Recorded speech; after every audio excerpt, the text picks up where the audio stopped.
Muy buenas noches, como cada jueves, bienvenidos al segmento en salud. Soy la doctora Eugenia Galván, médico internista. Hoy tenemos un invitado de lujo. Recientemente ha llegado desde España el doctor Héctor Ramírez, cardiólogo intervencionista. Buenas noches. Hola, buenas noches, doctora Galván. Aquí un placer estar con usted aquí esta noche. Bueno, directamente hablando de lo que vinimos, hablar de corazón. Cuando hablamos de síndrome coronario agudo, infarto agudo del miocardio, cardiopatía isquémica, ¿a qué nos referimos? Bueno, este término se refiere en sentido general a lo que es muy conocido como el infarto, que el infarto, en lenguaje claro, es simplemente una interrupción de lo que es el flujo sanguíneo en las arterias coronarias, que es la que llevan sangre a ese músculo cardíaco, que es nuestra bomba del corazón del día a día. Claro. Es la interrupción de ese flujo sanguíneo, que se puede ver por muchas causas: trombos, calcio, colesterol, entre otras. Aterosclerosis, que es el endurecimiento de las arterias. Correcto, el endurecimiento que se va formando paulatinamente en el tiempo, se van endureciendo las arterias y va produciendo poco a poco disminución del flujo sanguíneo y que lógicamente va a llevar a un daño en lo que es la anatomía y la función del corazón. Claro. Hay muchos síntomas que son muy comunes, que la gente regularmente en la calle habla, que si me duele el pecho, que se puede irradiar a la mandíbula, que si el brazo izquierdo, pero hay otros síntomas que no son tan comunes o atípicos. ¿Cuáles otros síntomas sugestivos de un infarto? Bueno, sí, lógicamente el síntoma más común es ese dolor torácico o del pecho, que es tipo opresivo, que el paciente refiere como si fuera un camión que le está aplastando el pecho. Y como tú dices muy claro, se irradia lo que es el maxilar inferior, la mandíbula, se va al brazo, pero muchas veces síntomas un poco fuera de lo común, que es ese dolor, como la gente dice, en la boca del estómago, que es el epigastro para nosotros los médicos, ese dolor ahí, náuseas, vómitos, y no presenta ese dolor de pecho como tal, sino se va como náuseas, vómitos, y fíjate como tú dices, se van entonces a un gastroenterólogo, se van más por el estómago, pero lógicamente entonces en este caso puede ser un infarto de una parte del corazón que simula esos síntomas, ¿comprende? Y esa sensación de falta de aire de una manera abrupta, que el paciente estaba normal y luego le hace falta el aire de una manera rápida, eso también pueden ser síntomas de un infarto agudo del miocardio que te puede llevar lógicamente a la muerte de cualquier paciente. Es muy importante porque muchos síntomas que se piensan que son gástricos, Sí. se piensan que es del estómago, pero es del corazón. Ahora bien, ya la cardiología intervencionista, muchas personas tienen algunos mitos o miedos o cuándo una persona debe someterse a un cateterismo y qué es el cateterismo. Bueno, sí, el infarto del miocardio, el principal tratamiento es el cateterismo cardíaco, que no es más que un procedimiento que no es cirugía, que es quizá muchas veces el malentendido popular, que el cateterismo cardíaco es una cirugía, y no, el cateterismo cardíaco es un procedimiento invasivo y que se hace simplemente cuando el paciente está despierto, es una anestesia local, e introducimos un tubito de menos de 2 milímetros y vemos las arterias del corazón.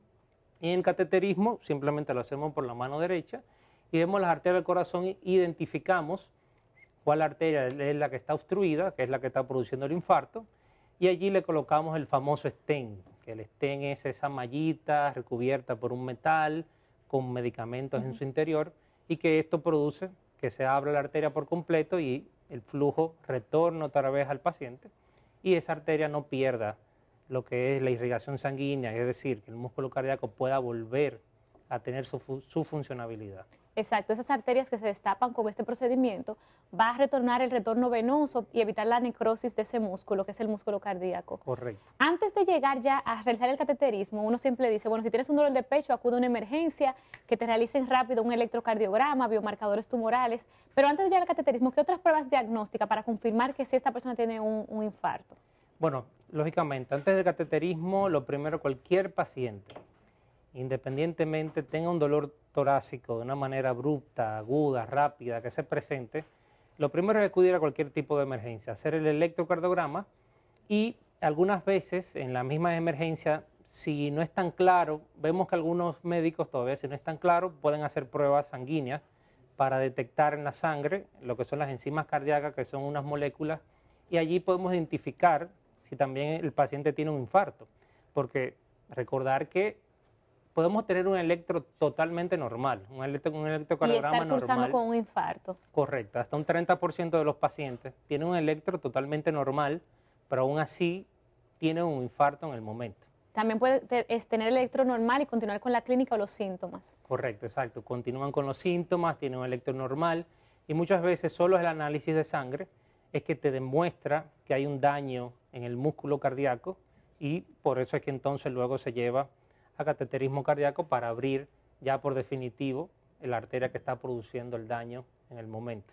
Existen muchos mitos en cuanto al cateterismo. ¿Cuáles son algunos de esos mitos y algunas de las complicaciones o riesgos? Bueno, sí, existen 1.000.000 de mitos. El primer mito es que los pacientes hablan que es muy doloroso y para nada, es una anestesia local, es una incisión como cualquier aguja cuando los pacientes se sacan cualquier tipo de sangre en el laboratorio. Y simplemente el mito más común también creen que es una cirugía, vuelvo y recuerdo que no es una cirugía. El mito también que hablan que no van a volver a servir, que su vida va a cambiar, que no van a poder tener una vida normal. Todo lo contrario, luego que el flujo sanguíneo en el corazón mejora, el paciente incluso va a tener una mejor calidad de vida. Es verdad que hay riesgos, como cualquier otro procedimiento cardiovascular, pero los riesgos son muy mínimos, menos de un 1 o 2%, se pueden presentar algunas arritmias, taquicardia, algunos eventos intraprocedimiento, pero son menos de 1% de las complicaciones que suceden en dicho. Y ya para esos síntomas hay tratamiento farmacológico para controlar quizá la taquicardia y demás. Correcto. Cuando hablas de los factores de riesgo, quiero que me digas algunos de los factores de riesgo que se pueden controlar o cambiar con respecto al cateterismo. Y si es una persona que se somete a un cateterismo, tiene que de repente cambiar algunas cosas de su estilo de vida. Quizá no puede hacer ejercicio muy extenuante y demás. Sí, entre los factores de riesgo más comunes tenemos lógicamente el principal, que es la hipertensión arterial sistémica, que es un silencioso, no tiene síntomas. Tenemos la diabetes mellitus, que es una pandemia. Tenemos factores como el tabaquismo, sedentarismo, es decir, los pacientes que no hacen actividad física comúnmente, la falta de alimentación adecuada, el estrés, que es un tema muy de moda. Sabemos que el estilo de vida ahora mismo, el estrés, la falta de ejercicio, son los principales factores de riesgo en cuanto a producir eventos cardíacos. Otras recomendaciones que podría dar a la población en general para cuidar su corazón y pues cuidar su salud cardiovascular en general. Bueno, existen varias recomendaciones. Lo primero es que yo siempre he dicho que la salud no es todo, pero todo sin ella es nada.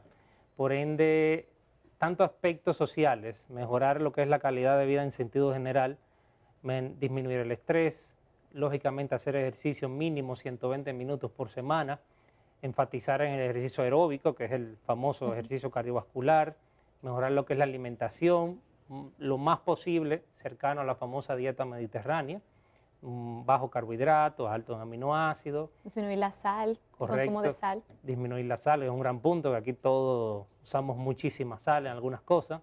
Disminuir mucho el azúcar, la harina, esos tipos de alimentos.